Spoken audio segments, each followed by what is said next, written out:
La carta del apóstol Pablo a los Romanos, capítulo 1.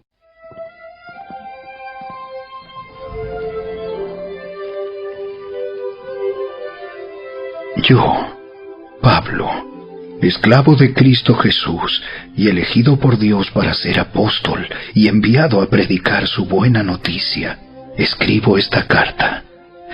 Dios prometió esa buena noticia hace tiempo, por medio de sus profetas en las Sagradas Escrituras. La buena noticia trata de su Hijo, en su vida terrenal. Él fue descendiente del rey David, y quedó demostrado que era el Hijo de Dios, cuando fue resucitado de los muertos, mediante el poder del Espíritu Santo. Él es Jesucristo, nuestro Señor. Por medio de Cristo, Dios nos ha dado a nosotros como apóstoles el privilegio y la autoridad de anunciar por todas partes a los gentiles lo que Dios ha hecho por ellos, a fin de que crean en Él y lo obedezcan, lo cual dará gloria a su nombre. Ustedes están incluidos entre los gentiles que fueron llamados a pertenecer a Jesucristo.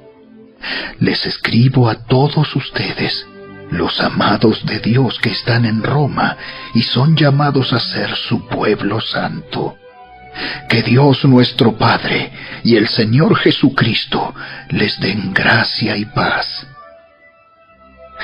Ante todo les digo que mediante Jesucristo le doy gracias a mi Dios por todos ustedes, porque en todas partes del mundo se habla de la fe que tienen en Él.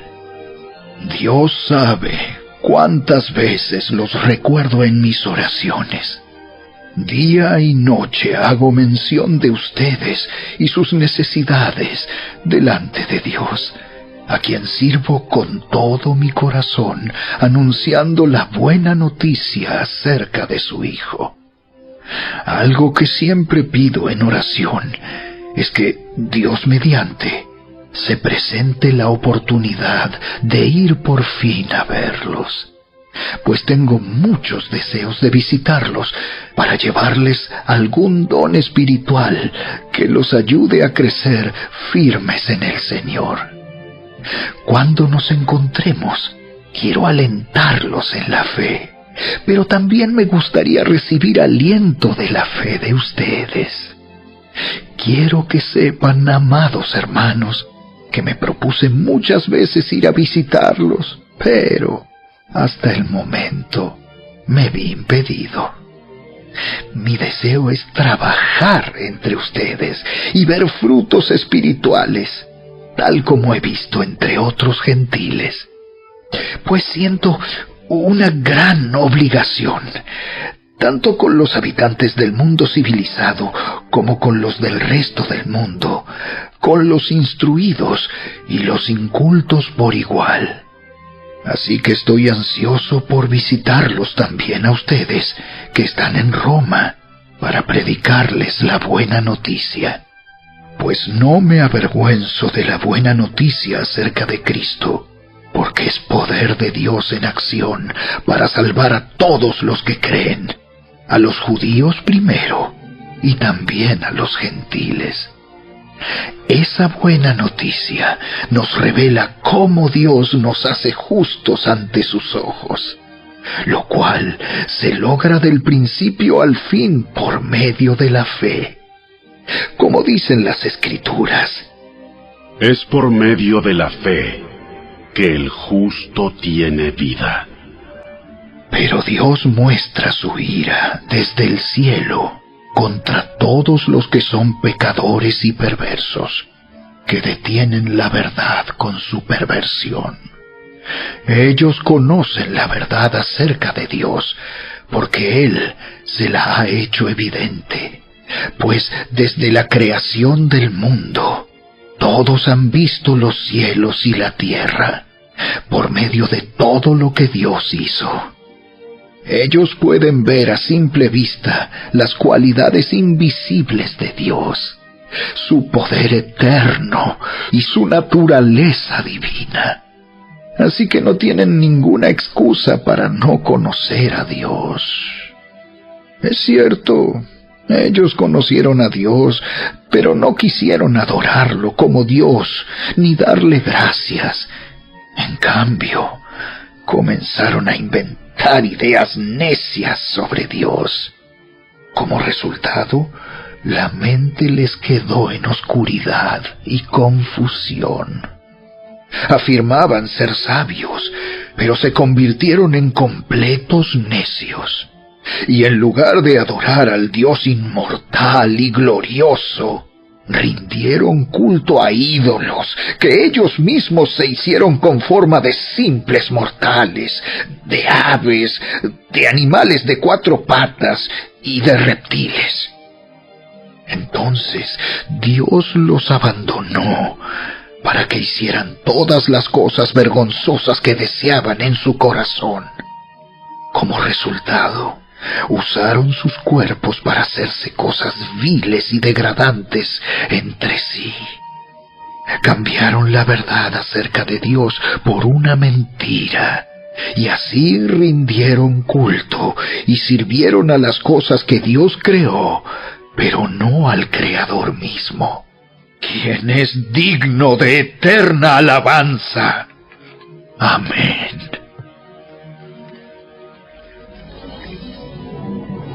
Por esa razón, Dios los abandonó a sus pasiones vergonzosas. Aún las mujeres se rebelaron contra la forma natural de tener relaciones sexuales y, en cambio, dieron rienda suelta al sexo unas con otras. Los hombres, por su parte, en lugar de tener relaciones sexuales normales con la mujer, ardieron en pasiones unos con otros. Los hombres hicieron cosas vergonzosas con otros hombres, y como consecuencia de ese pecado, sufrieron dentro de sí el castigo que merecían. Por pensar que era una tontería reconocer a Dios, Él los abandonó a sus tontos razonamientos y dejó que hicieran cosas que jamás deberían hacerse. Se llenaron de toda clase de perversiones, pecados, avaricia, odio, envidia, homicidios, peleas, engaños, conductas maliciosas y chismes. Son traidores, insolentes, arrogantes, fanfarrones y gente que odia a Dios. Inventan nuevas formas de pecar y desobedecen a sus padres. No quieren entrar en razón. No cumplen lo que prometen. Son crueles y no tienen compasión. Saben bien que la justicia de Dios exige que los que hacen esas cosas merecen morir. Pero ellos igual las hacen.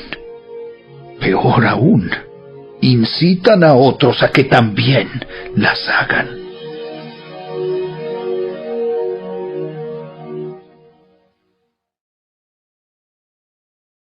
Capítulo 2. Tal vez crees que puedes condenar a tales individuos, pero tu maldad es igual que la de ellos, y no tienes ninguna excusa. Cuando dices que son perversos y merecen ser castigados, te condenas a ti mismo, porque tú, que juzgas a otros, también practicas las mismas cosas. Y sabemos que Dios, en su justicia, castigará a todos los que hacen tales cosas. Y tú, que juzgas a otros por hacer esas cosas, ¿cómo crees que podrás evitar el juicio de Dios cuando tú haces lo mismo? ¿No te das cuenta de lo bondadoso, tolerante y paciente que es Dios contigo? ¿Acaso eso no significa nada para ti? ¿No ves que la bondad de Dios ¿Es para guiarte a que te arrepientas y abandones tu pecado?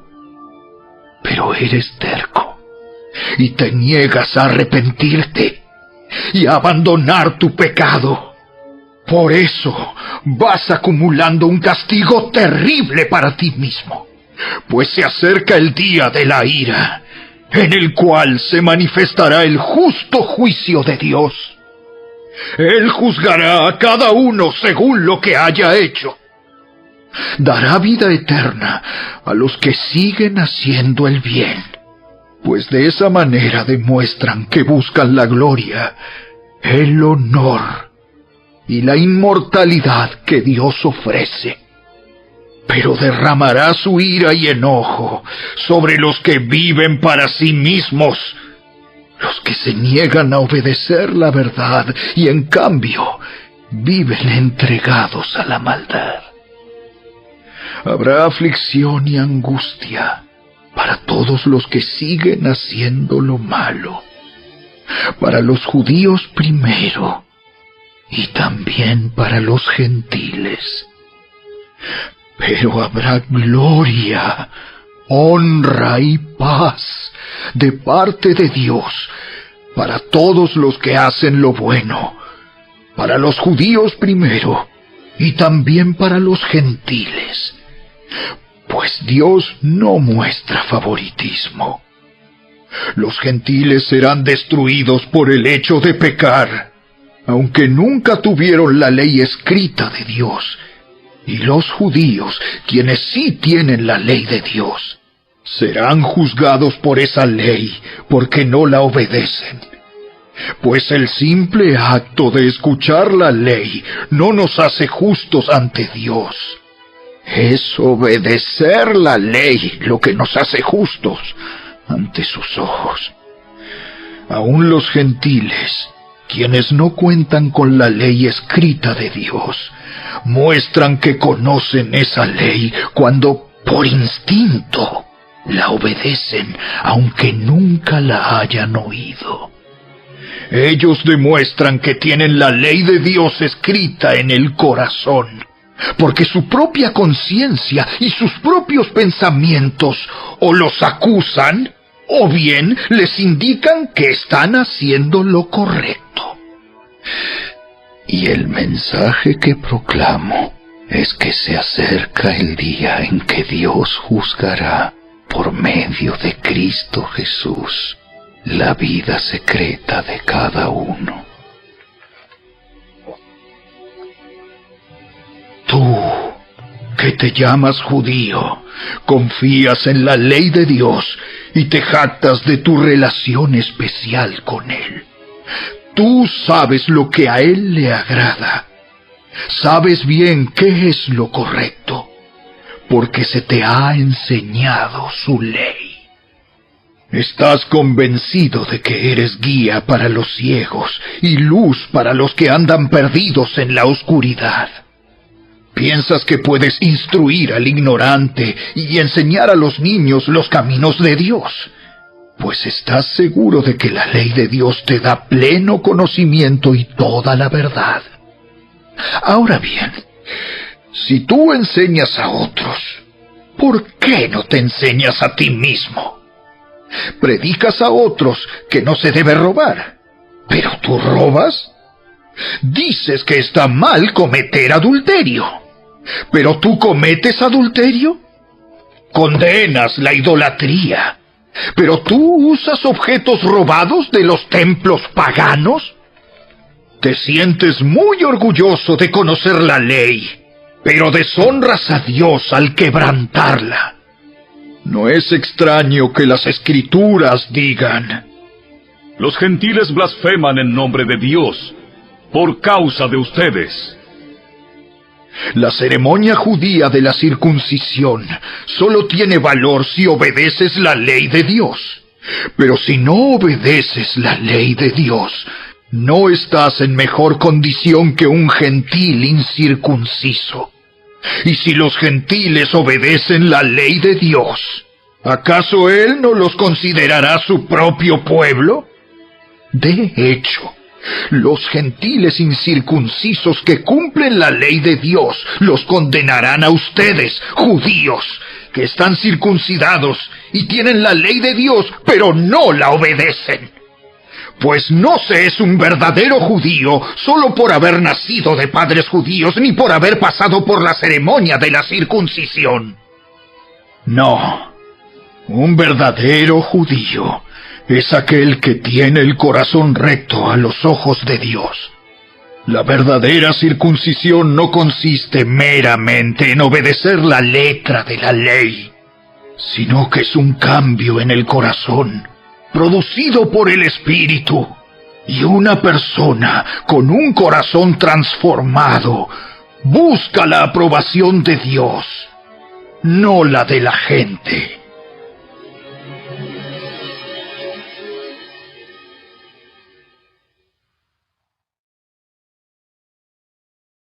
Capítulo 3. Entonces, ¿cuál es la ventaja de ser judío? ¿Tiene algún valor la ceremonia de la circuncisión? Claro que sí. Tiene muchos beneficios. En primer lugar, a los judíos se les confió toda la revelación de Dios. Es cierto, algunos de ellos fueron infieles. ¿Pero acaso eso significa que, porque ellos fueron infieles, Dios también será infiel? Por supuesto que no. Aun cuando todos los demás sean mentirosos, Dios es veraz, como dicen las Escrituras acerca de Él. Quedará demostrado que tienes razón en lo que dices, y ganarás tu caso en los tribunales. Sin embargo, algunos podrían decir, nuestro pecado cumple un buen propósito, porque muestra a otros lo justo que es Dios. ¿No es injusto entonces que Dios nos castigue? Este no es más que un punto de vista humano. ¡De ninguna manera! Si Dios no fuera completamente justo, ¿cómo tendría autoridad para juzgar al mundo? Sin embargo, alguien podría seguir argumentando, ¿por qué Dios me juzga como pecador si mi mentira realza su veracidad y le da más gloria a Él? Algunos incluso nos difaman asegurando que nosotros decimos, cuanto más pecamos, mejor. Los que dicen tales cosas merecen ser condenados. Ahora bien, ¿llegamos a la conclusión de que los judíos somos mejores que los demás? ¡Para nada! Tal como acabamos de demostrar, todos, sean judíos o gentiles, están bajo el poder del pecado. Como dicen las Escrituras, no hay ni un solo justo, ni siquiera uno. Nadie es realmente sabio. Nadie busca a Dios. Todos se desviaron. Todos se volvieron inútiles. No hay ni uno que haga lo bueno, ni uno solo. Lo que hablan es repugnante, como el mal olor de una tumba abierta. Su lengua está llena de mentiras. Veneno de serpientes gotea de sus labios. Su boca está llena de maldición y amargura. Se apresuran a matar. Siempre hay destrucción y sufrimiento en sus caminos. No saben dónde encontrar paz. No tienen temor de Dios en absoluto. Obviamente, la ley se aplica a quienes fue entregada, porque su propósito es evitar que la gente tenga excusas y demostrar que todo el mundo es culpable delante de Dios. Pues nadie llegará jamás a ser justo ante Dios por hacer lo que la ley manda. La ley sencillamente nos muestra lo pecadores que somos. Pero ahora, tal como se prometió tiempo atrás en los escritos de Moisés y de los profetas, Dios nos ha mostrado cómo podemos ser justos ante Él sin cumplir con las exigencias de la ley. Dios nos hace justos a sus ojos cuando ponemos nuestra fe en Jesucristo. Y eso es verdad para todo el que cree, sea quien fuere, pues todos hemos pecado. Nadie puede alcanzar la meta gloriosa establecida por Dios. Sin embargo, Dios nos declara justos, gratuita y bondadosamente, por medio de Cristo Jesús, quien nos liberó del castigo de nuestros pecados. Pues Dios ofreció a Jesús como el sacrificio por el pecado.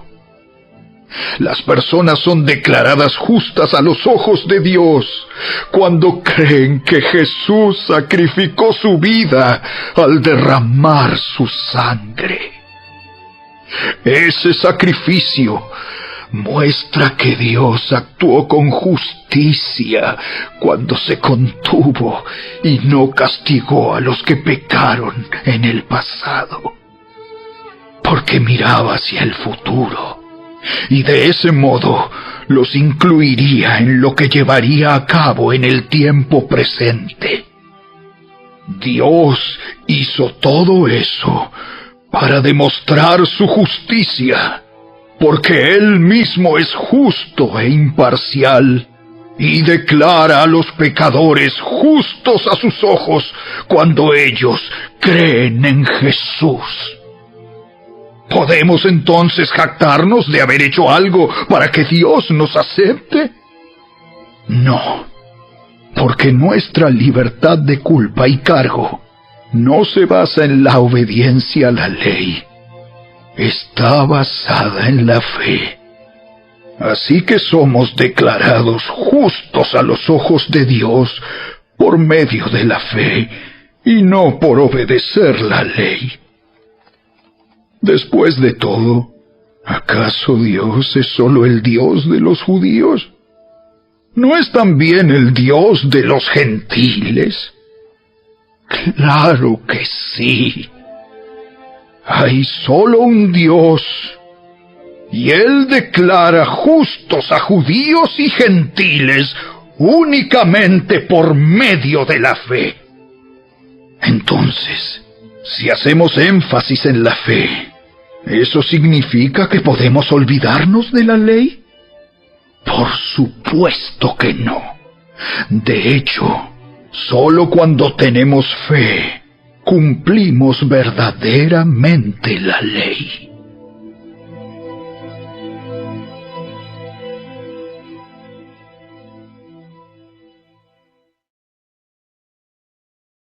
Capítulo 4.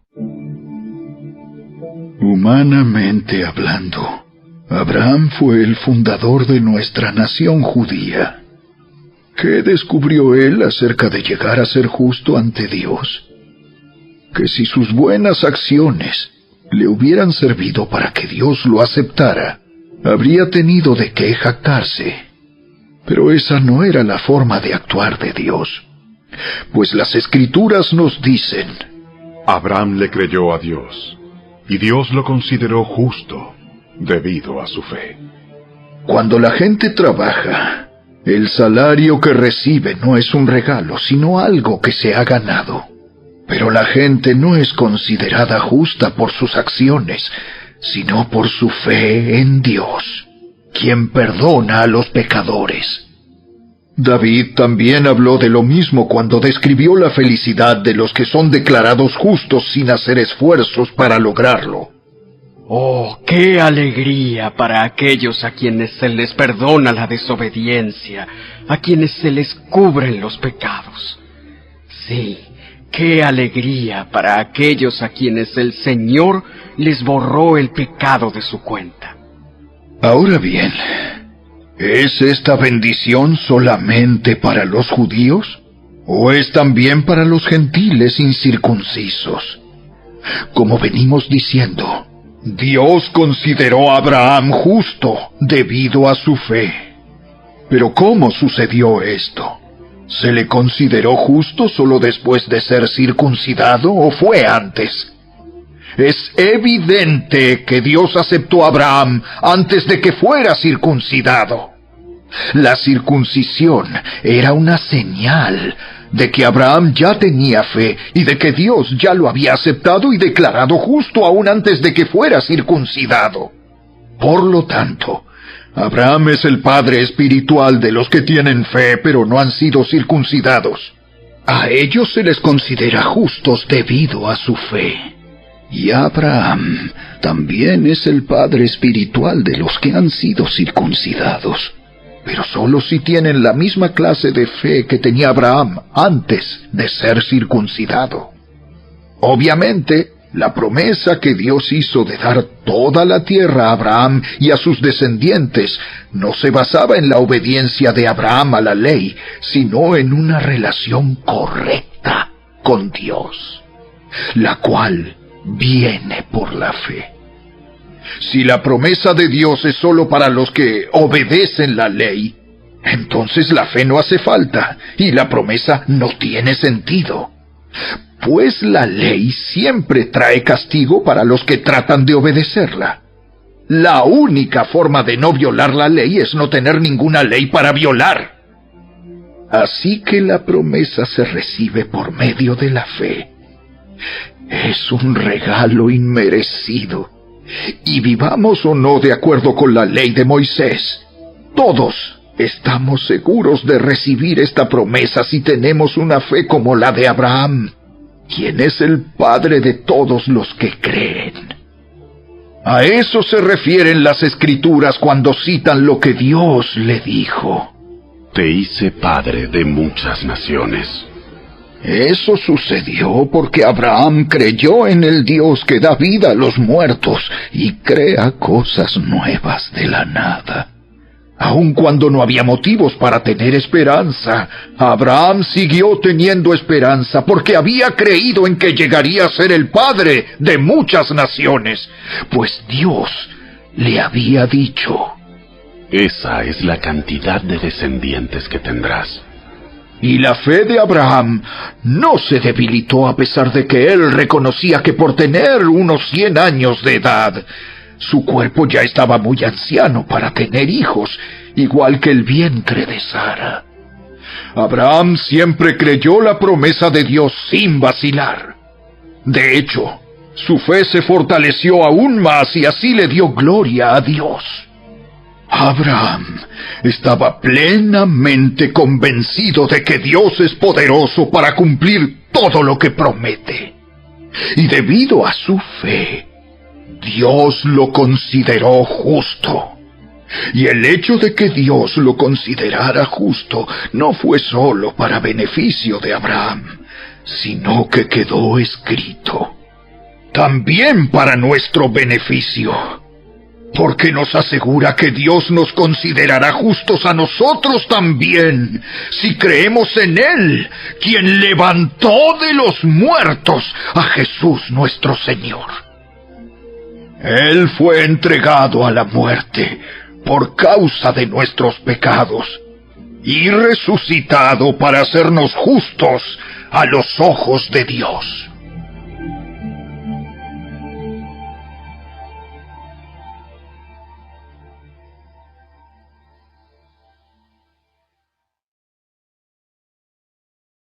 Capítulo 5.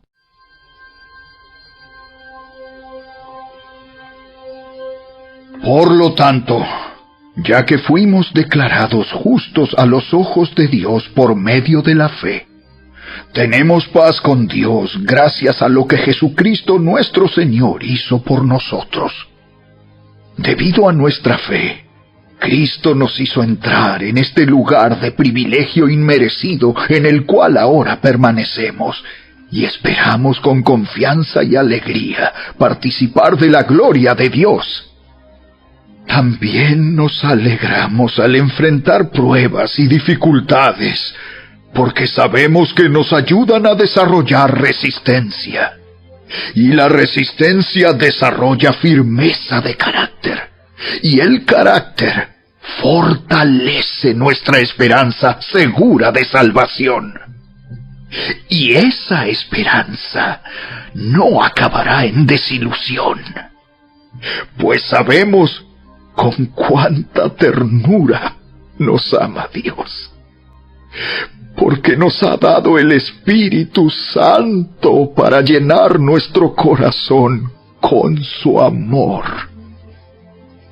Cuando éramos totalmente incapaces de salvarnos, Cristo vino en el momento preciso y murió por nosotros, pecadores.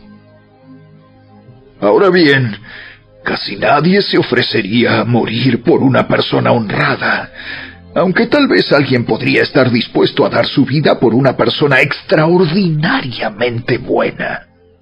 Pero Dios mostró el gran amor que nos tiene al enviar a Cristo a morir por nosotros cuando todavía éramos pecadores. Entonces, como se nos declaró justos a los ojos de Dios por la sangre de Cristo, con toda seguridad, Él nos salvará de la condenación de Dios. Pues, como nuestra amistad con Dios quedó restablecida por la muerte de su Hijo cuando todavía éramos sus enemigos, con toda seguridad seremos salvos por la vida de su Hijo. Así que ahora podemos alegrarnos por nuestra nueva y maravillosa relación con Dios, gracias a que nuestro Señor Jesucristo nos hizo amigos de Dios. Cuando Adán pecó, el pecado entró en el mundo. El pecado de Adán introdujo la muerte, de modo que la muerte se extendió a todos, porque todos pecaron. Es cierto, la gente ya pecaba aún antes de que se entregara la ley, pero no se le tomaba en cuenta como pecado, porque todavía no existía ninguna ley para transgredir. Sin embargo, desde los tiempos de Adán hasta los de Moisés, todos murieron, incluso los que no desobedecieron un mandamiento explícito de Dios como lo hizo Adán. Ahora bien, Adán es un símbolo, una representación de Cristo, quien aún tenía que venir. Pero hay una gran diferencia entre el pecado de Adán y el regalo del favor inmerecido de Dios. Pues el pecado de un solo hombre, Adán, trajo muerte a muchos. Pero aún más grande es la gracia maravillosa de Dios y el regalo de su perdón para muchos por medio de otro hombre, Jesucristo. Y el resultado del regalo del favor inmerecido de Dios es muy diferente de la consecuencia del pecado de ese primer hombre. Pues el pecado de Adán llevó a la condenación, pero el regalo de Dios nos lleva a ser declarados justos a los ojos de Dios, a pesar de que somos culpables de muchos pecados. Pues el pecado de un solo hombre, Adán, hizo que la muerte reinara sobre muchos. Pero aún más grande es la gracia maravillosa de Dios y el regalo de su justicia, porque todos los que lo reciben vivirán en victoria sobre el pecado y la muerte por medio de un solo hombre, Jesucristo. Así es, un solo pecado de Adán trae condenación para todos. Pero un solo acto de justicia de Cristo trae una relación correcta con Dios y vida nueva para todos. Por uno solo que desobedeció a Dios, muchos pasaron a ser pecadores. Pero por uno solo que obedeció a Dios, muchos serán declarados justos. La ley de Dios fue entregada para que toda la gente se diera cuenta de la magnitud de su pecado Pero mientras más pecaba la gente, más abundaba la gracia maravillosa de Dios. Entonces, así como el pecado reinó sobre todos y los llevó a la muerte, ahora reina en cambio la gracia maravillosa de Dios, la cual nos pone en la relación correcta con Él y nos da como resultado la vida eterna por medio de Jesucristo, nuestro Señor.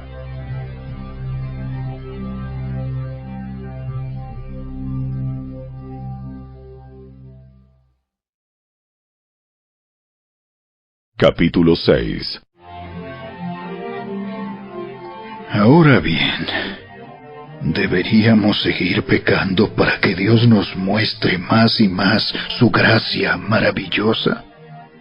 Por supuesto que no. Nosotros hemos muerto al pecado. Entonces, ¿cómo es posible que sigamos viviendo en pecado?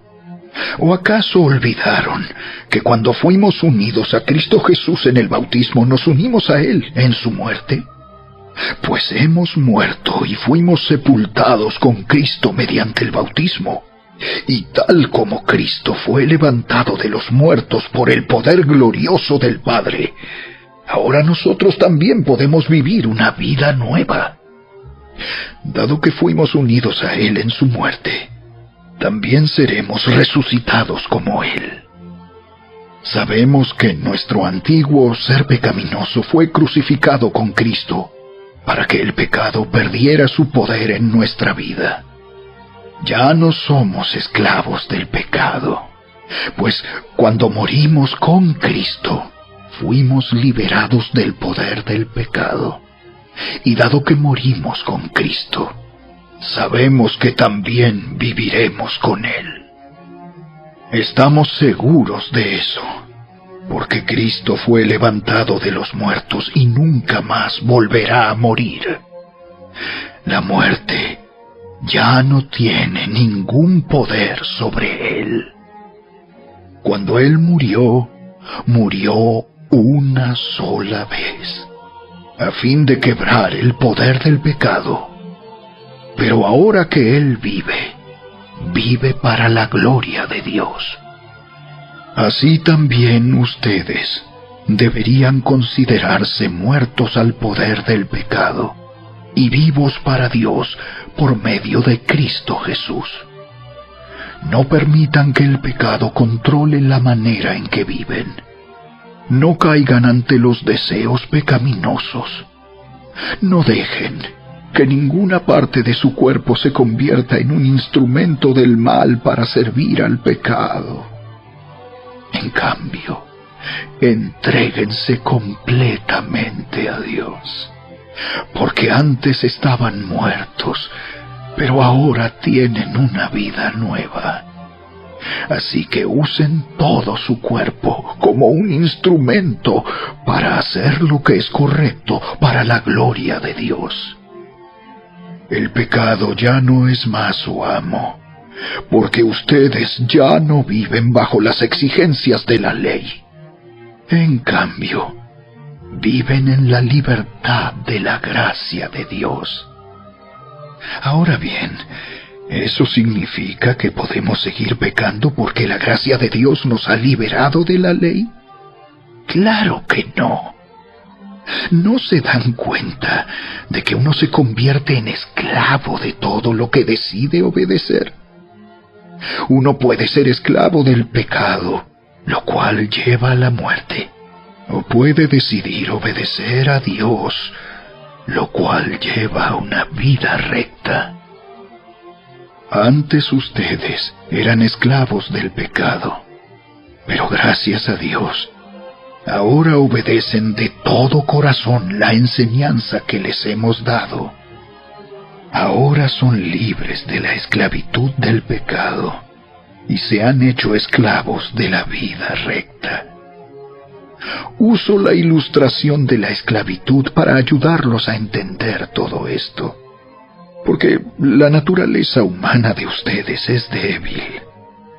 En el pasado se dejaron esclavizar por la impureza y el desenfreno, lo cual los hundió aún más en el pecado. Ahora deben entregarse como esclavos a la vida recta para llegar a ser santos. Cuando eran esclavos del pecado, estaban libres de la obligación de hacer lo correcto. ¿Y cuál fue la consecuencia? Que ahora están avergonzados de las cosas que solían hacer, cosas que terminan en la condenación eterna. Pero ahora quedaron libres del poder del pecado y se han hecho esclavos de Dios. Ahora hacen las cosas que llevan a la santidad y que dan como resultado la vida eterna. Pues la paga que deja el pecado es la muerte, pero el regalo que Dios da es la vida eterna por medio de Cristo Jesús, nuestro Señor.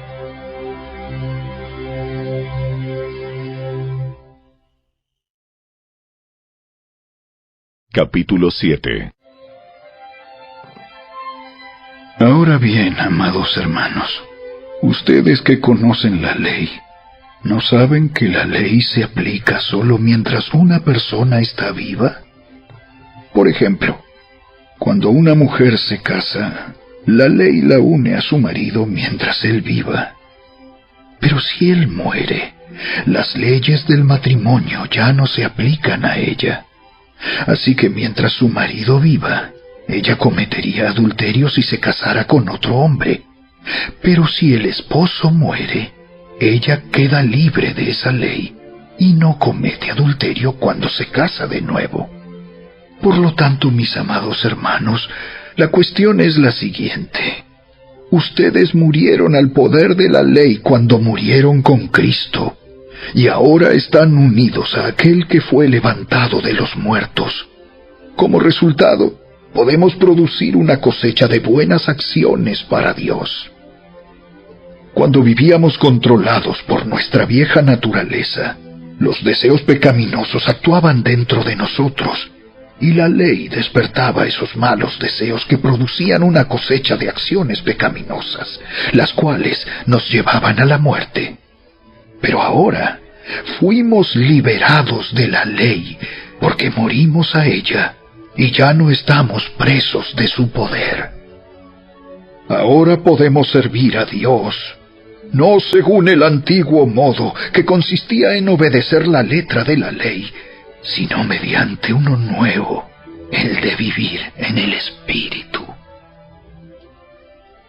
Ahora bien, ¿acaso sugiero que la ley de Dios es pecaminosa?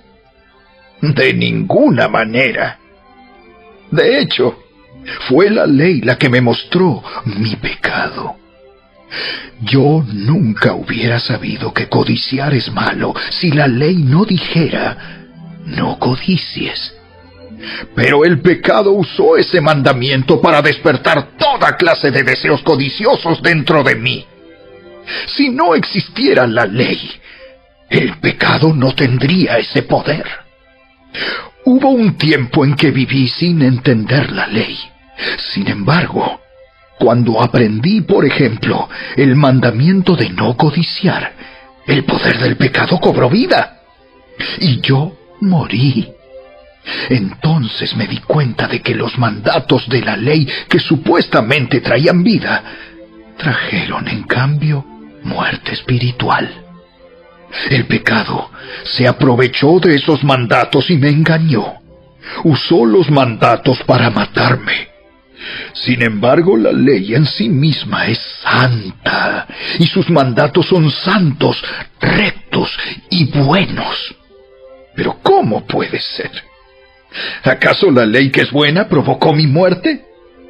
Por supuesto que no.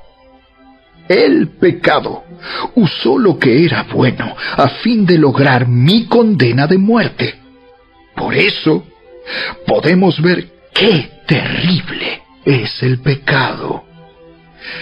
Se vale de los buenos mandatos de Dios para lograr sus propios fines malvados. Por lo tanto, el problema no es con la ley, porque la ley es buena y espiritual. El problema está en mí, porque soy demasiado humano, un esclavo del pecado. Realmente no me entiendo a mí mismo, porque quiero hacer lo que es correcto, pero no lo hago. En cambio, hago lo que odio. Pero si yo sé que lo que hago está mal, eso demuestra que estoy de acuerdo con que la ley es buena. Entonces, no soy yo el que hace lo que está mal, sino el pecado que vive en mí. Yo sé que en mí, es decir, en mi naturaleza pecaminosa, no existe nada bueno. Quiero hacer lo que es correcto, pero no puedo. Quiero hacer lo que es bueno, pero no lo hago. No quiero hacer lo que está mal, pero igual lo hago. Ahora, si hago lo que no quiero hacer, realmente no soy yo el que hace lo que está mal, sino el pecado que vive en mí. He descubierto el siguiente principio de vida, que cuando quiero hacer lo que es correcto, no puedo evitar hacer lo que está mal. Amo la ley de Dios con todo mi corazón, pero hay otro poder dentro de mí que está en guerra con mi mente. Ese poder me esclaviza al pecado que todavía está dentro de mí. Soy un pobre desgraciado. ¿Quién me libertará de esta vida dominada por el pecado y la muerte? ¡Gracias a Dios! La respuesta está en Jesucristo, nuestro Señor. Así que ya ven, en mi mente de verdad quiero obedecer la ley de Dios, pero a causa de mi naturaleza pecaminosa, soy esclavo del pecado.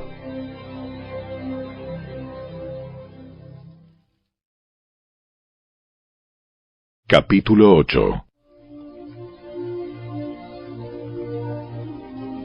Por lo tanto, ya no hay condenación para los que pertenecen a Cristo Jesús. Y porque ustedes pertenecen a Él, el poder del Espíritu que da vida los ha libertado del poder del pecado que lleva a la muerte. La ley de Moisés no podía salvarnos, porque nuestra naturaleza pecaminosa es débil. Así que Dios hizo lo que la ley no podía hacer. Él envió a su propio Hijo en un cuerpo como el que nosotros los pecadores tenemos. Y en ese cuerpo, mediante la entrega de su Hijo como sacrificio por nuestros pecados, Dios declaró el fin del dominio que el pecado tenía sobre nosotros. Lo hizo para que se cumpliera totalmente la exigencia justa de la ley a favor de nosotros, que ya no seguimos a nuestra naturaleza pecaminosa, sino que seguimos al Espíritu. Los que están dominados por la naturaleza pecaminosa piensan en cosas pecaminosas, pero los que son controlados por el Espíritu Santo piensan en las cosas que agradan al Espíritu. Por lo tanto, permitir que la naturaleza pecaminosa les controle la mente lleva a la muerte. Pero permitir que el Espíritu les controle la mente lleva a la vida y a la paz. Pues la naturaleza pecaminosa es enemiga de Dios siempre. Nunca obedeció las leyes de Dios y jamás lo hará. Por eso, los que todavía viven bajo el dominio de la naturaleza pecaminosa nunca pueden agradar a Dios. Pero ustedes no están dominados por su naturaleza pecaminosa, son controlados por el Espíritu, si el Espíritu de Dios vive en ustedes. Y recuerden que los que no tienen al Espíritu de Cristo en ellos, de ninguna manera pertenecen a Él. Y Cristo vive en ustedes. Entonces, aunque el cuerpo morirá por causa del pecado, el Espíritu les da vida, porque ustedes ya fueron declarados justos a los ojos de Dios. El Espíritu de Dios, quien levantó a Jesús de los muertos, vive en ustedes. Y así como Dios levantó a Cristo Jesús de los muertos, Él dará vida a sus cuerpos mortales mediante el mismo Espíritu, quien vive en ustedes. Por lo tanto, amados hermanos, no están obligados a hacer lo que su naturaleza pecaminosa los incita a hacer, pues si viven obedeciéndola, morirán. Pero si mediante el poder del Espíritu hacen morir las acciones de la naturaleza pecaminosa, vivirán. Pues todos los que son guiados por el Espíritu de Dios son hijos de Dios. Y ustedes no han recibido un espíritu que los esclavice al miedo. En cambio, recibieron el Espíritu de Dios cuando Él los adoptó como sus propios hijos. Ahora lo llamamos Abba, Padre, pues su Espíritu se une a nuestro espíritu para confirmar que somos hijos de Dios. Así que como somos sus hijos, también somos sus herederos. De hecho, somos herederos junto con Cristo de la gloria de Dios. Pero si vamos a participar de su gloria, también debemos participar de su sufrimiento. Sin embargo, lo que ahora sufrimos no es nada comparado con la gloria que Él nos revelará más adelante, pues toda la creación espera con anhelo el día futuro en que Dios revelará quiénes son verdaderamente sus hijos. Contra su propia voluntad, toda la creación quedó sujeta a la maldición de Dios. Sin embargo, con gran esperanza, la creación espera el día en que será liberada de la muerte y la descomposición, y se unirá a la gloria de los hijos de Dios. Pues sabemos que hasta el día de hoy, toda la creación gime de angustia como si tuviera dolores de parto. Y los creyentes también gemimos, aunque tenemos al Espíritu Santo en nosotros como una muestra anticipada de la gloria futura, porque anhelamos que nuestro cuerpo sea liberado del pecado y el sufrimiento. Nosotros también deseamos con una esperanza ferviente que llegue el día en que Dios nos dé todos nuestros derechos como sus hijos adoptivos, incluido el nuevo cuerpo que nos prometió. Recibimos esa esperanza cuando fuimos salvos. Si uno ya tiene algo, no necesita esperarlo.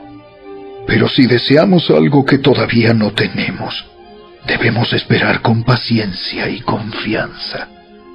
Además, el Espíritu Santo nos ayuda en nuestra debilidad. Por ejemplo, nosotros no sabemos qué quiere Dios que le pidamos en oración, pero el Espíritu Santo ora por nosotros con gemidos que no pueden expresarse con palabras. Y el Padre, quien conoce cada corazón, sabe lo que el Espíritu dice, porque el Espíritu intercede por nosotros, los creyentes, en armonía con la voluntad de Dios. Y sabemos que Dios hace que todas las cosas cooperen para el bien de quienes lo aman y son llamados según el propósito que Él tiene para ellos. Pues Dios conoció a los suyos de antemano y los eligió para que llegaran a ser como su Hijo, a fin de que su Hijo fuera el hijo mayor de muchos hermanos. Después de haberlos elegido, Dios los llamó para que se acercaran a Él, y una vez que los llamó, los puso en la relación correcta con Él. Y luego de ponerlos en la relación correcta con Él, les dio su gloria. ¿Qué podemos decir acerca de cosas tan maravillosas como estas? Si Dios está a favor de nosotros, ¿quién podrá ponerse en nuestra contra? Si Dios no se guardó ni a su propio Hijo, sino que lo entregó por todos nosotros, ¿no nos dará también todo lo demás? ¿Quién se atreve a acusarnos a nosotros, a quienes Dios ha elegido para sí? Nadie, porque Dios mismo nos puso en la relación correcta con Él. Entonces, ¿quién nos condenará? Nadie, porque Cristo Jesús murió por nosotros y resucitó por nosotros, y está sentado en el lugar de honor a la derecha de Dios, e intercede por nosotros. ¿Acaso hay algo que pueda separarnos del amor de Cristo? ¿Será que Él ya no nos ama si tenemos problemas o aflicciones, si somos perseguidos o pasamos hambre, o estamos en la miseria o en peligro o bajo amenaza de muerte? Como dicen las Escrituras, por tu causa nos matan cada día, nos tratan como a ovejas en el matadero. Claro que no. A pesar de todas estas cosas, nuestra victoria es absoluta por medio de Cristo, quien nos amó. Y estoy convencido de que nada podrá jamás separarnos del amor de Dios. Ni la muerte, ni la vida, ni ángeles, ni demonios, ni nuestros temores de hoy, ni nuestras preocupaciones de mañana, ni siquiera los poderes del infierno pueden separarnos del amor de Dios. Ningún poder en las alturas ni en las profundidades, de hecho, nada en toda la creación podrá jamás separarnos del amor de Dios, que está revelado en Cristo Jesús, nuestro Señor.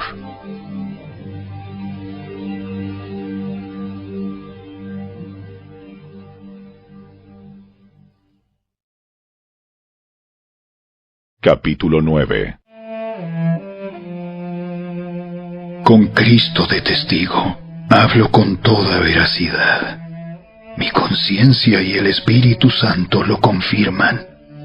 Tengo el corazón lleno de amarga tristeza e infinito dolor por mi pueblo, mis hermanos judíos. Yo estaría dispuesto a vivir bajo maldición para siempre, separado de Cristo, si eso pudiera salvarlos. Ellos son el pueblo de Israel, elegidos para ser los hijos adoptivos de Dios. Él les reveló su gloria, hizo pactos con ellos y les entregó su ley. Les dio el privilegio de adorarlo y de recibir sus promesas maravillosas. Abraham, Isaac y Jacob son los antepasados de los israelitas, y Cristo mismo era israelita en cuanto a su naturaleza humana. Y Él es Dios, el que reina sobre todas las cosas, y es digno de eterna alabanza. Amén. Ahora bien, ¿acaso Dios no cumplió su promesa a Israel? No, porque no todos los que nacen en la nación de Israel son en verdad miembros del pueblo de Dios. Ser descendientes de Abraham no los hace verdaderos hijos de Abraham, pues las Escrituras dicen: Isaac es el hijo mediante el cual procederán tus descendientes. Aunque Abraham también tuvo otros hijos, eso significa que no todos los descendientes naturales de Abraham son necesariamente hijos de Dios. Solo los hijos de la promesa son considerados hijos de Abraham, pues Dios había prometido: Volveré dentro de 1 año, y Sara tendrá un hijo. Ese hijo fue nuestro antepasado Isaac. Cuando se casó con Rebeca, ella dio a luz mellizos. Sin embargo, antes de que nacieran, antes de que pudieran hacer algo bueno o malo, ella recibió un mensaje de Dios. Este mensaje demuestra que Dios elige a la gente según sus propósitos. Él llama a las personas, pero no según las buenas o malas acciones que haya hecho. Se le dijo: Tu hijo mayor servirá a tu hijo menor. Como dicen las Escrituras: Tendré misericordia de quien yo quiera, y mostraré compasión con quien yo quiera. ¿Estamos diciendo entonces que Dios fue injusto? Por supuesto que no. Pues Dios le dijo a Moisés: Amé a Jacob, pero rechacé a Esaú. Por lo tanto, es Dios quien decide tener misericordia. No depende de nuestro deseo, ni de nuestro esfuerzo, pues las Escrituras cuentan que Dios le dijo al faraón: Te he designado con el propósito específico de exhibir mi poder en ti y dar a conocer mi fama por toda la tierra. Así que, como ven, Dios decide tener misericordia de algunos y también decide endurecer el corazón de otros para que se nieguen a escuchar. Ahora bien, ustedes podrían decir: ¿por qué Dios culpa a las personas por no responder? ¿Acaso no hicieron sencillamente lo que Él les exige que hagan? No, no digan eso. ¿Quién eres tú, simple ser humano, para discutir con Dios? ¿Acaso el objeto creado puede preguntarle a su creador: ¿por qué me has hecho así? Cuando un alfarero hace vasijas de barro, ¿no tiene derecho a usar del mismo trozo de barro para hacer una vasija de adorno y otra para arrojar basura? De la misma manera, aunque Dios tiene el derecho de mostrar su enojo y su poder, Él es muy paciente con aquellos que son objeto de su enojo, los que están destinados para destrucción. Lo hace para que las riquezas de su gloria brillen con mucha más intensidad sobre aquellos a quienes les tiene misericordia, los que preparó de antemano para gloria. Y nosotros estamos entre los que Él eligió, ya sea del grupo de los judíos o de los gentiles. Con respecto a los gentiles, Dios dice en la profecía de Oseas: A los que no eran mi pueblo, ahora los llamaré mi pueblo, y amaré a los que antes no amaba. Y también dice: En el lugar donde se les dijo: Ustedes no son mi pueblo, allí serán llamados hijos del Dios viviente. Con respecto a Israel, el profeta Isaías clamó: Aunque los hijos de Israel son tan numerosos como la arena a la orilla del mar, solo un remanente se salvará, pues el Señor ejecutará su sentencia sobre la tierra, sin demora y de manera terminante. Y lo mismo dijo Isaías en otro lugar: Si el Señor de los ejércitos celestiales no hubiera perdonado la vida a unos cuantos de nuestros hijos, habríamos sido exterminados como Sodoma y destruidos como Gomorra. ¿Qué significa todo esto? Aunque los gentiles no trataban de seguir las normas de Dios, fueron declarados justos a los ojos de Dios. Y eso sucedió por medio de la fe.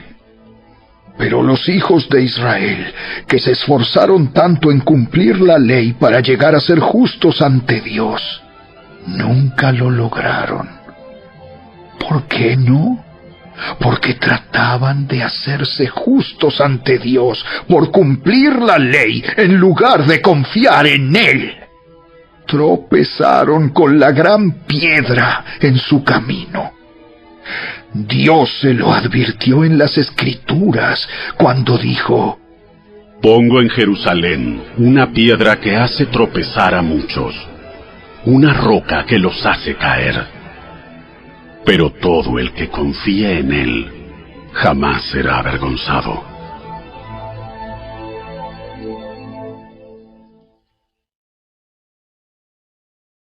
Capítulo 10. Amados hermanos, el profundo deseo de mi corazón y mi oración a Dios es que los israelitas lleguen a ser salvos. Yo sé que ellos tienen un gran entusiasmo por Dios, pero es un fervor mal encausado, pues no entienden la forma en que Dios hace justas a las personas ante Él. Se niegan a aceptar el modo de Dios, y en cambio se aferran a su propio modo de hacerse justos ante Él tratando de cumplir la ley. Sin embargo, Cristo ya cumplió el propósito por el cual se entregó la ley. Como resultado, a todos los que creen en Él se les declara justos a los ojos de Dios. Pues Moisés escribe que la ley exige obediencia a todos sus mandatos para que una persona llegue a ser justa ante Dios. Pero el modo de la fe para hacernos justos ante Dios dice: no digas en tu corazón: ¿quién subirá al cielo para hacer bajar a Cristo a la tierra? Ni tampoco digas: ¿quién descenderá al lugar de los muertos para volver a Cristo de nuevo a la vida? En realidad, dice, el mensaje está muy al alcance de la mano. Está en tus labios y en tu corazón. Y ese mensaje es el mismo mensaje que nosotros predicamos acerca de la fe. Si declaras abiertamente que Jesús es el Señor y crees en tu corazón que Dios lo levantó de los muertos, serás salvo. Pues es por creer en tu corazón que eres declarado justo a los ojos de Dios, y es por declarar abiertamente tu fe que eres salvo. Como nos dicen las Escrituras, todo el que confíe en Él jamás será avergonzado. No hay diferencia entre los judíos y los gentiles en ese sentido. Ambos tienen al mismo Señor, quien da con generosidad a todos los que lo invocan. Pues todo el que invoque el nombre del Señor será salvo. Pero ¿cómo pueden ellos invocarlo para que los salve si no creen en Él? ¿Y cómo pueden creer en Él si nunca han oído de Él? ¿Y cómo pueden oír de Él a menos que alguien se lo diga? ¿Y cómo irá alguien a contarles sin ser enviado? Por eso, las Escrituras dicen: ¡qué hermosos son los pies de los mensajeros que traen buenas noticias! Sin embargo, no todos aceptan la buena noticia, porque el profeta Isaías dijo: Señor, ¿quién ha creído nuestro mensaje? Así que la fe viene por oír, es decir, por oír la buena noticia acerca de Cristo.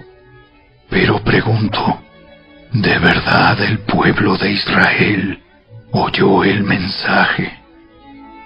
Claro que sí.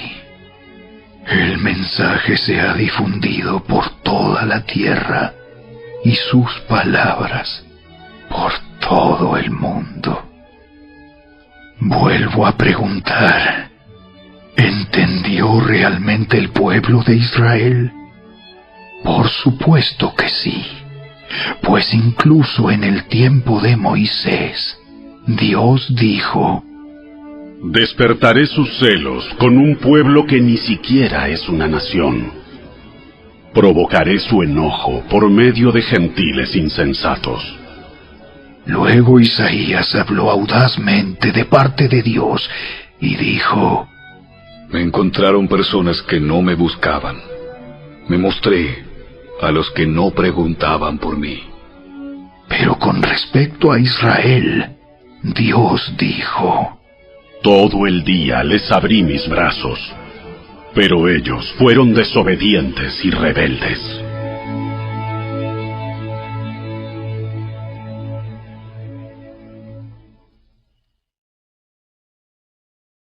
Capítulo 11. Entonces pregunto, ¿acaso Dios ha rechazado a su propio pueblo, la nación de Israel? Por supuesto que no. Yo mismo soy israelita, descendiente de Abraham y miembro de la tribu de Benjamín. No, Dios no ha rechazado a su propio pueblo, al cual eligió desde el principio. ¿Se dan cuenta de lo que dicen las Escrituras sobre el tema? El profeta Elías se quejó del pueblo de Israel ante Dios y dijo: Señor, han matado a tus profetas y derribaron tus altares. Yo soy el único que queda con vida, y ahora me buscan para matarme a mí también. ¿Y recuerdan la respuesta de Dios? Él dijo: no. Tengo a 7,000 más que nunca se han inclinado ante Baal. Lo mismo sucede hoy, porque unos cuantos del pueblo de Israel han permanecido fieles por la gracia de Dios, es decir, por su bondad inmerecida al elegirlos. Y como es mediante la bondad de Dios, entonces no es por medio de buenas acciones. Pues en ese caso, la gracia de Dios no sería lo que realmente es: gratuita e inmerecida. Así que la situación es la siguiente. La mayoría del pueblo de Israel no ha encontrado el favor de Dios que tanto busca. Unos cuantos sí lo han encontrado, los que Dios ha elegido, pero el corazón de los demás fue endurecido. Como dicen las Escrituras, Dios los hizo caer en un sueño profundo. Hasta el día de hoy les ha cerrado los ojos para que no vean y les ha tapado los oídos para que no oigan. También David dijo: que su mesa de abundancia se convierta en una trampa, en un engaño que los lleve a pensar que todo está bien, que sus bendiciones los hagan tropezar y que reciban su merecido, que sus ojos queden ciegos para que no puedan ver y que la espalda se les encorve para siempre. ¿Acaso el pueblo de Dios tropezó y cayó sin posibilidad de recuperarse? De ninguna manera. El pueblo fue desobediente. Por eso Dios puso la salvación al alcance de los gentiles. Sin embargo, Él quería que su propio pueblo sintiera celos y la reclamara para sí. Ahora bien, si los gentiles fueron enriquecidos porque los israelitas rechazaron la oferta de salvación de Dios, imagínense cuánto más grande será la bendición para el mundo cuando ellos por fin la acepten. menciono todo lo anterior, especialmente para ustedes, los gentiles. Dios me designó apóstol a los gentiles. Pongo énfasis en esto, porque, de alguna manera, quiero hacer que los hijos de Israel sientan celos de lo que tienen ustedes los gentiles, y entonces yo pueda salvar a algunos de ellos. Pues si el rechazo de ellos hizo que Dios ofreciera la salvación al resto del mundo, la aceptación de ellos será algo aún más maravilloso. Será vida para los que estaban muertos. Y dado que Abraham y los otros patriarcas fueron santos, sus descendientes también serán santos, del mismo modo que toda la masa de pan es santa, porque la porción que se da como ofrenda es santa. Pues si las raíces del árbol son santas, las ramas también lo serán. Algunas ramas del árbol de Abraham, algunos del pueblo de Israel, han sido arrancadas, y ustedes, los gentiles, que eran ramas de un olivo silvestre, fueron injertados. Así que ahora ustedes también reciben la bendición que Dios prometió a Abraham y a sus hijos, con lo cual comparten con ellos el alimento nutritivo que proviene de la raíz del olivo especial de Dios. Así que no se jacten de haber sido injertados para reemplazar a las ramas que fueron arrancadas. Ustedes son solo una rama, no son la raíz. Tal vez digas, bueno, esas ramas fueron arrancadas para darme lugar a mí. Es cierto, pero recuerda, esas ramas fueron arrancadas porque no creyeron en Cristo. Y tú estás allí porque sí crees. Así que no te consideres tan importante. Más bien, teme lo que podría suceder. Pues si Dios no perdonó a las ramas originales, tampoco te perdonará a ti. Fíjate en que Dios es bondadoso, pero también es severo.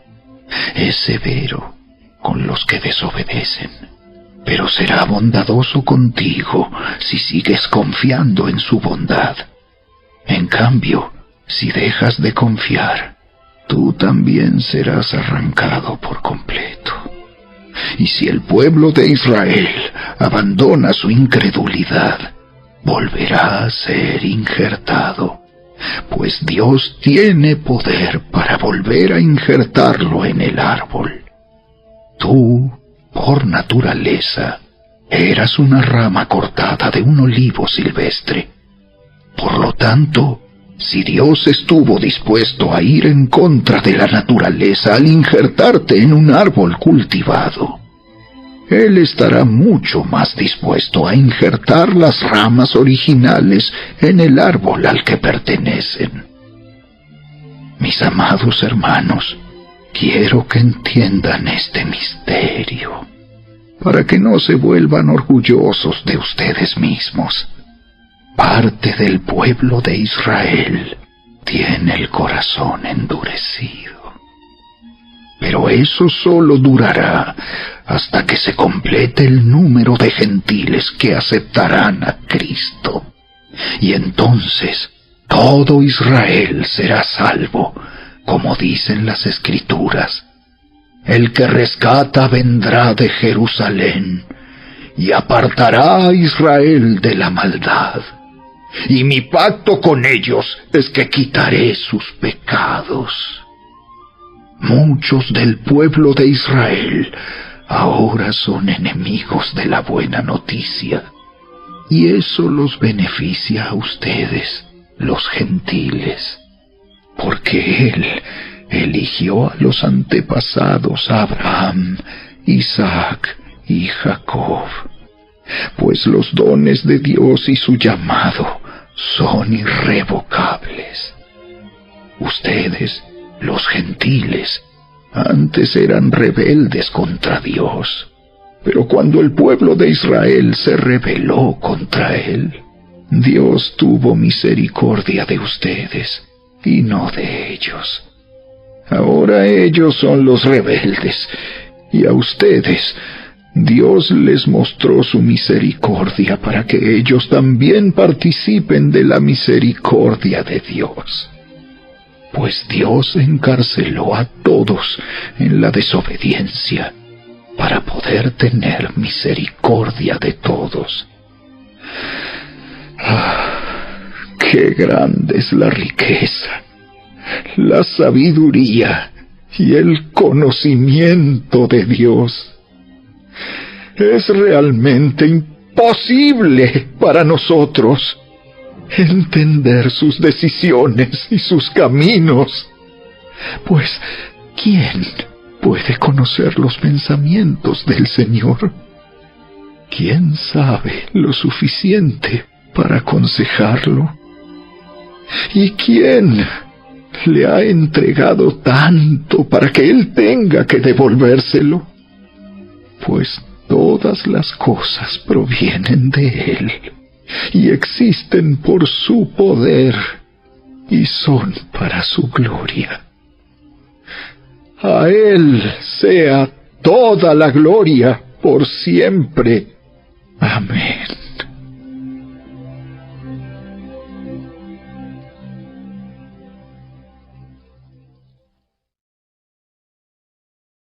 Capítulo 12. Por lo tanto, amados hermanos, les ruego que entreguen su cuerpo a Dios por todo lo que Él ha hecho a favor de ustedes, que sea un sacrificio vivo y santo, la clase de sacrificio que a Él le agrada. Esa es la verdadera forma de adorarlo. No imiten las conductas ni las costumbres de este mundo. Más bien dejen que Dios los transforme en personas nuevas al cambiarles la manera de pensar. Entonces aprenderán a conocer la voluntad de Dios para ustedes, la cual es buena, agradable y perfecta. Basado en el privilegio y la autoridad que Dios me ha dado, le advierto a cada uno de ustedes lo siguiente: ninguno se crea mejor de lo que realmente es. Sean realistas al evaluarse a ustedes mismos. Háganlo según la medida de fe que Dios les haya dado. Así como nuestro cuerpo tiene muchas partes y cada parte tiene una función específica, el cuerpo de Cristo también. Nosotros somos las diversas partes de un solo cuerpo y nos pertenecemos unos a otros. Dios, en su gracia, nos ha dado dones diferentes para hacer bien determinadas cosas.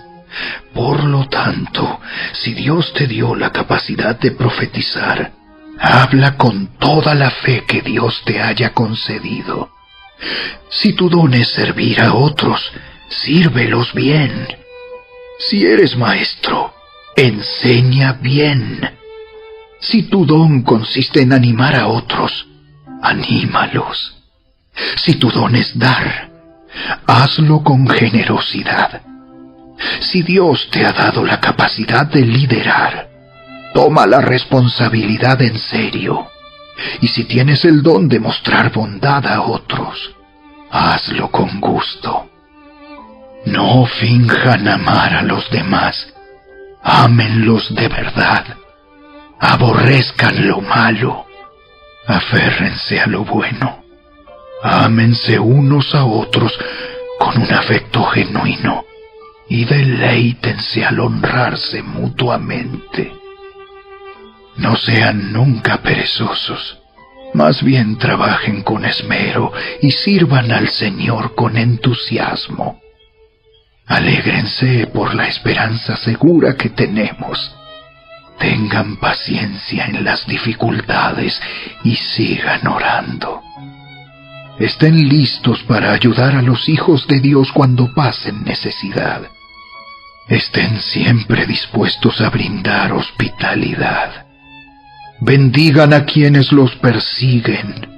No los maldigan, sino pídanle a Dios en oración que los bendiga. Alégrense con los que están alegres y lloren con los que lloran. Vivan en armonía unos con otros. No sean tan orgullosos como para no disfrutar de la compañía de la gente común. Y no piensen que lo saben todo. Nunca devuelvan a nadie mal por mal. Compórtense de tal manera que todo el mundo vea que ustedes son personas honradas. Hagan todo lo posible por vivir en paz con todos. Queridos amigos, nunca tomen venganza. Dejen que se encargue la justa ira de Dios, pues dicen las Escrituras: Yo tomaré venganza. Yo les pagaré lo que se merecen. En cambio, si tus enemigos tienen hambre, dales de comer. Si tienen sed, dales de beber. Al hacer esto, amontonarás carbones encendidos de vergüenza sobre su cabeza. No dejen que el mal los venza. Más bien, venzan el mal haciendo el bien.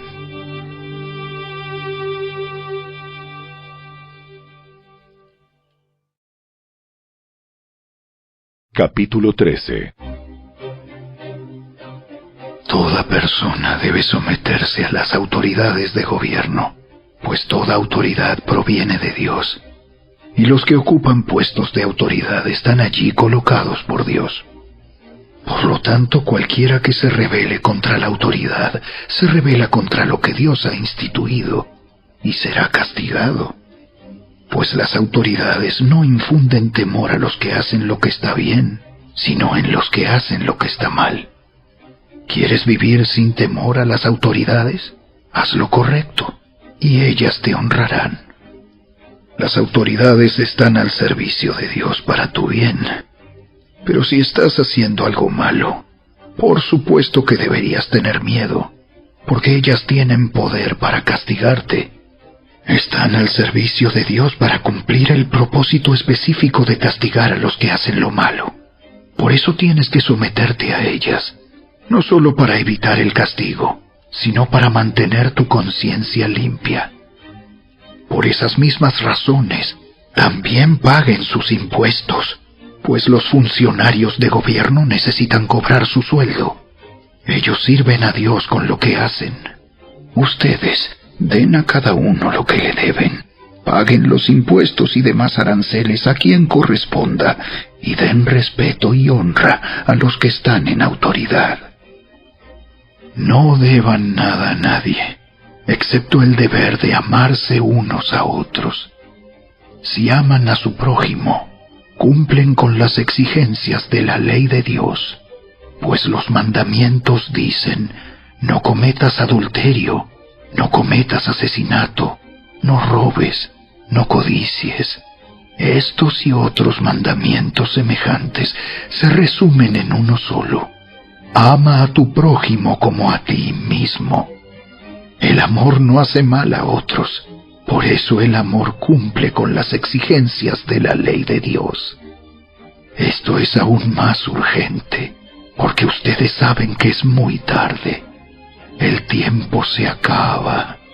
Despierten, porque nuestra salvación ahora está más cerca que cuando recién creímos. La noche ya casi llega a su fin. El día de la salvación amanecerá pronto. Por eso, dejen de lado sus actos oscuros, como si se quitaran ropa sucia, y pónganse la armadura resplandeciente de la vida recta. Ya que nosotros pertenecemos al día, vivamos con decencia a la vista de todos. No participen en la oscuridad de las fiestas desenfrenadas y de las borracheras, ni vivan en promiscuidad sexual e inmoralidad, ni se metan en peleas, ni tengan envidia. Más bien, vístanse con la presencia del Señor Jesucristo y no se permitan pensar en formas de complacer los malos deseos.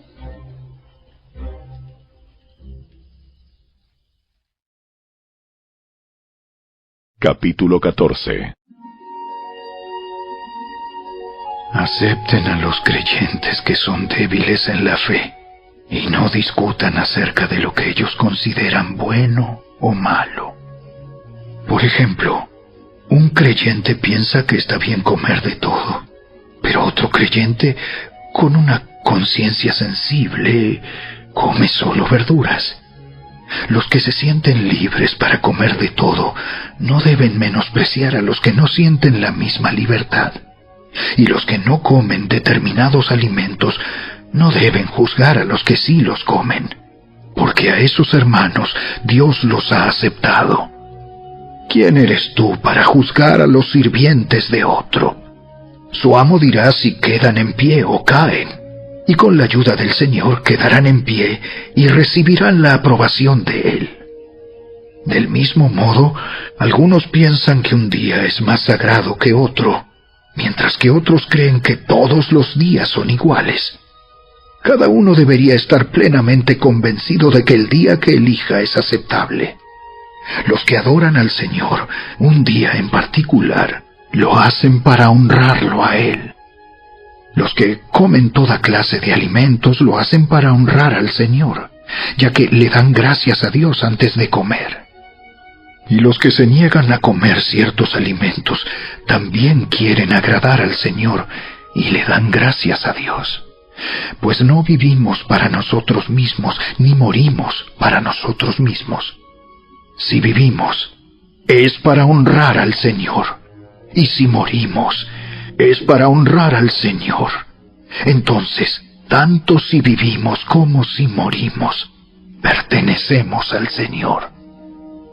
Cristo murió y resucitó con este propósito: ser Señor de los vivos y de los muertos. ¿Por qué entonces juzgas a otro creyente? ¿Por qué menosprecias a otro creyente? Recuerda que todos estaremos delante del tribunal de Dios, pues dicen las Escrituras: tan cierto como que yo vivo, toda rodilla se doblará ante mí, y toda lengua declarará lealtad a Dios.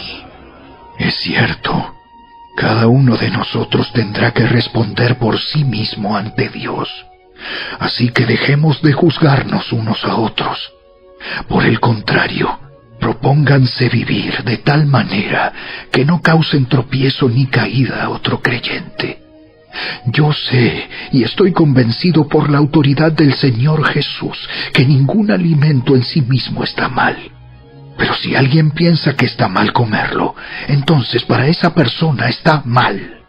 Si otro creyente se angustia por lo que tú comes, entonces no actúas con amor si lo comes. No permitas que lo que tú comes destruya a alguien por quien Cristo murió.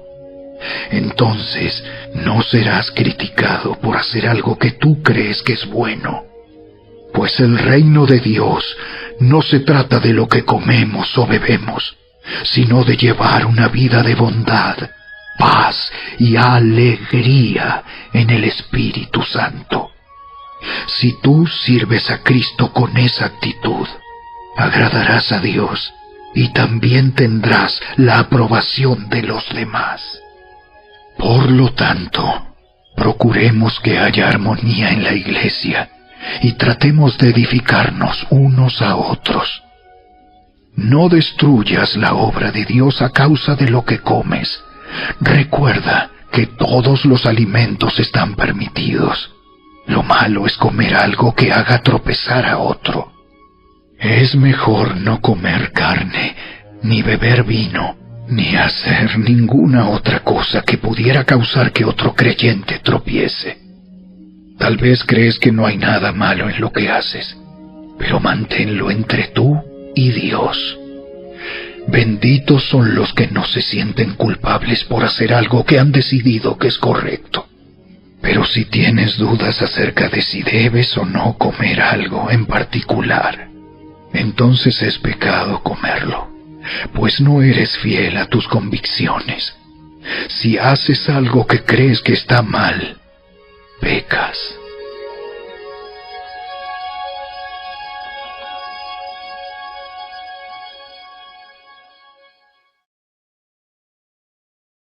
Capítulo 15.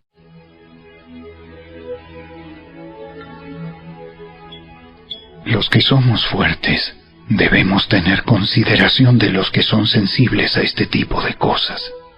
No debemos agradarnos solamente a nosotros mismos. Deberíamos ayudar a otros a hacer lo que es correcto y edificarlos en el Señor, pues ni siquiera Cristo vivió para agradarse a sí mismo.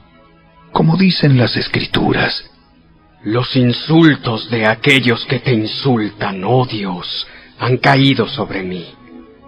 Tales cosas se escribieron hace tiempo en las Escrituras para que nos sirvan de enseñanza, y las Escrituras nos dan esperanza y ánimo mientras esperamos con paciencia hasta que se cumplan las promesas de Dios.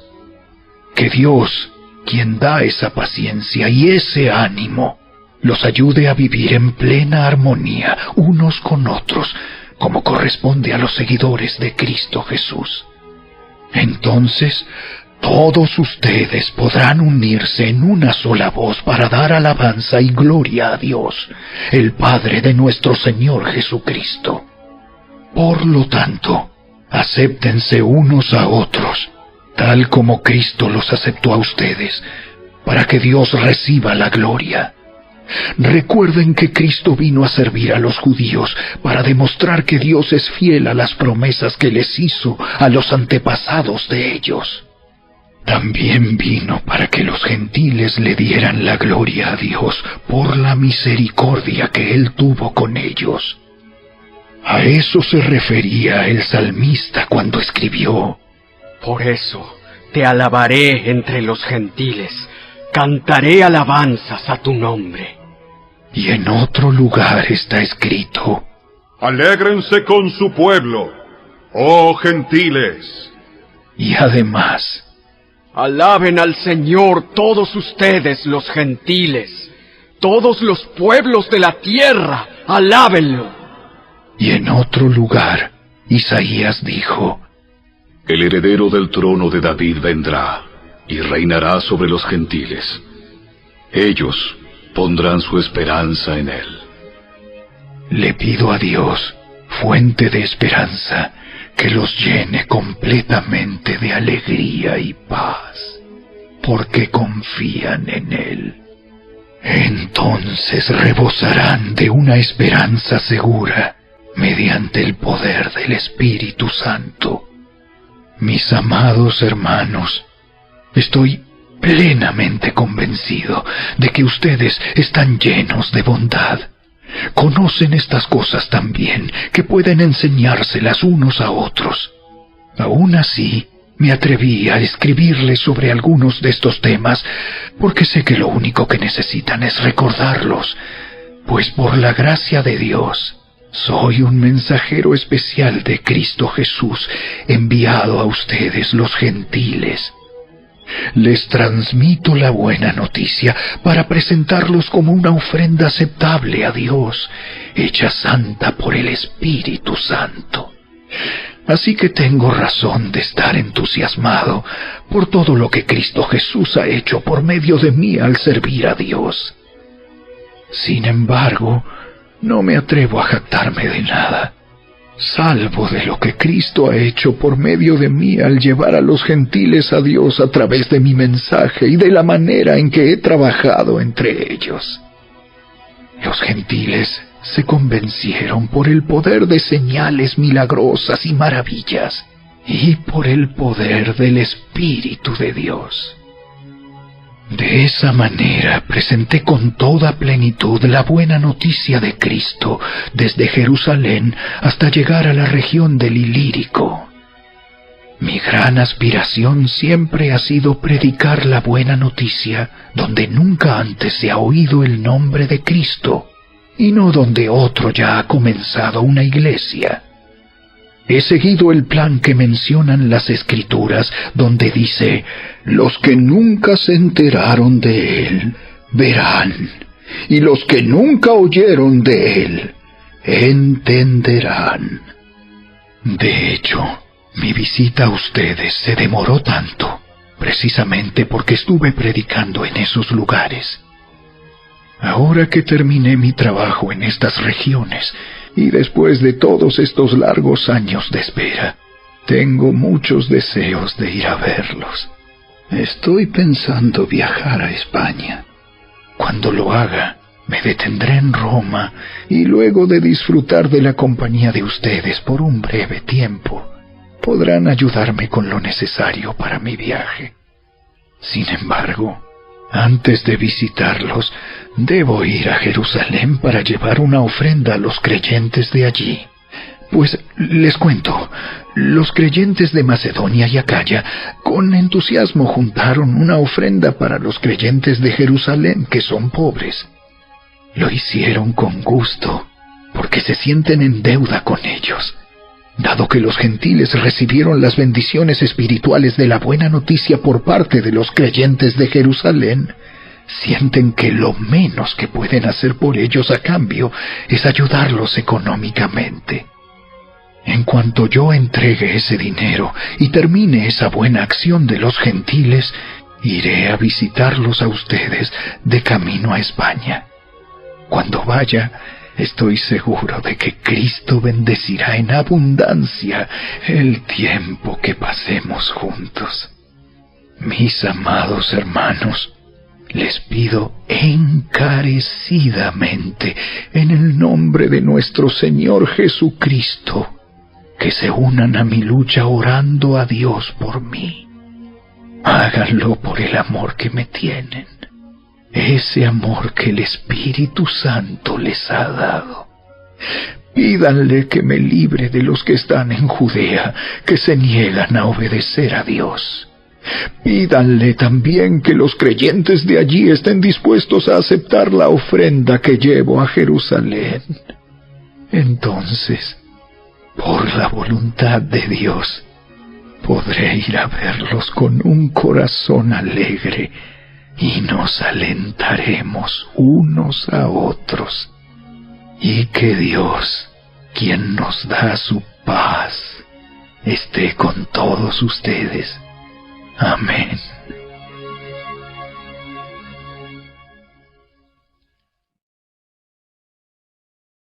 Capítulo 16. Les encomiendo a nuestra hermana Febe, quien es diaconisa de la iglesia en Cencrea.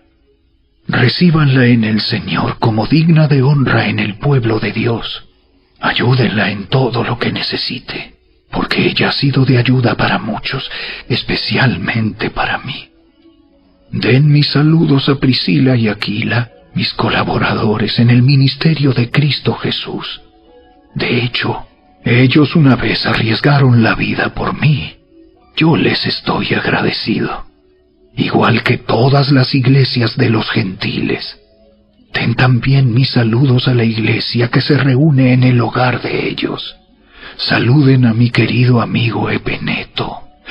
Él fue el primero de toda la provincia de Asia que se convirtió en seguidor de Cristo. Denle mis saludos a María, quien ha trabajado tanto por ustedes. Saluden a Andrónico y a Junias, judíos como yo, quienes estuvieron en la cárcel conmigo.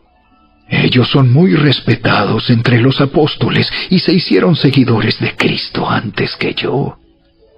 Saluden a Amplias, mi querido amigo en el Señor. Saludos también a Urbano, nuestro colaborador en Cristo, y a mi querido amigo Estaquis. Saluden a Apeles, un buen hombre aprobado por Cristo, y den mis saludos a los creyentes de la familia de Aristóbulo. Saluden a Herodión, judío como yo. Saluden a los de la familia de Narciso, que son del Señor. Den mis saludos a Trifena y Trifosa, obreras del Señor, y a la amada Pérsida, quien ha trabajado tanto para el Señor.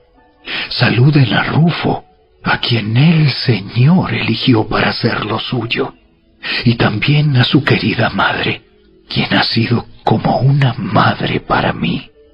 Den mis saludos a Asíncrito, Flegonte, Hermas, Patrobas, Hermes y a los hermanos que se reúnen con ellos. Saluden también a Filólogo, Julia, Nereo y su hermana, y a Olimpas y a todos los creyentes que se reúnen con ellos. Salúdense unos a otros con un beso santo. Todas las iglesias de Cristo les envían saludos. Y ahora, mis amados hermanos, les pido algo más. Tengan cuidado con los que causan divisiones y trastornan la fe de los creyentes al enseñar cosas que van en contra de lo que a ustedes se les enseñaron. Manténganse lejos de ellos. Tales personas no sirven a Cristo nuestro Señor. Sirven a sus propios intereses. Con palabras suaves y halagos engañan a la gente inocente. Pero todos saben que ustedes son obedientes al Señor.